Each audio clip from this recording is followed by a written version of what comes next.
Doctor, winter வந்தாலே எல்லாருக்கும் gold, fever இப்படி காமனாக இருக்கிற விஷயம் தான். அப்படி இருக்கும்போது எல்லாருமே மெடிக்கல் ஷாப்பில் போய் டேப்லெட்ஸ் வாங்கி போட்டுருவாங்க. அப்படி தான் நானும் போட்டேன் டாக்டர். இது கரெக்டா? இந்த சீசனில் இந்த மாதிரி கோல்ட் ஃபீவர்ன்றது ரொம்பவே common. It is caused by a viral infection which we commonly called as flu. இந்த மாதிரி ஃப்ளூ வந்து இந்த சீசனில் வரும்போது நீங்கள் ஒரு 3 to 4 days fever, cold, cough இருக்க தான் செய்யும்.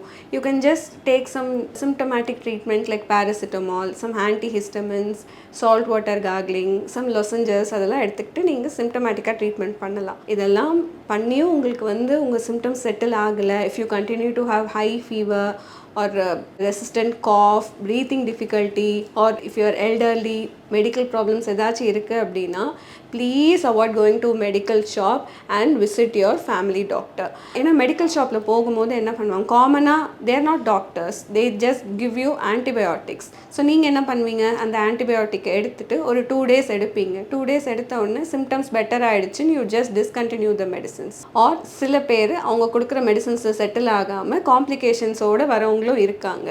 I would like to remind everyone that flu is caused by a viral infection. So அதுக்கு ஆன்டிபயோட்டிக் எடுக்கணுன்ற அவசியம் கிடையாது. ஆன்டிபயோட்டிக் அப்படியே நீங்கள் எடுத்தாலும் நீங்கள் ஃபுல் கோர்ஸ் கம்ப்ளீட் பண்ணி முடிக்கணும். இந்த மாதிரி ஃபுல் கோர்ஸ் கம்ப்ளீட் பண்ணாமல் முடிக்கிறதுனாலையும் அன்னெசரி ஆன்டிபயோட்டிக்ஸ் எடுக்கிறதுனாலையும் தான் இப்போ நம்ம நிறைய ஆன்டிபயோட்டிக் ரெசிஸ்டன்ஸ் ஆர்கானிசம்ஸ் பார்த்துட்டு இருக்கோம். So please do visit your doctor and try to avoid self medication, especially from the pharmacy.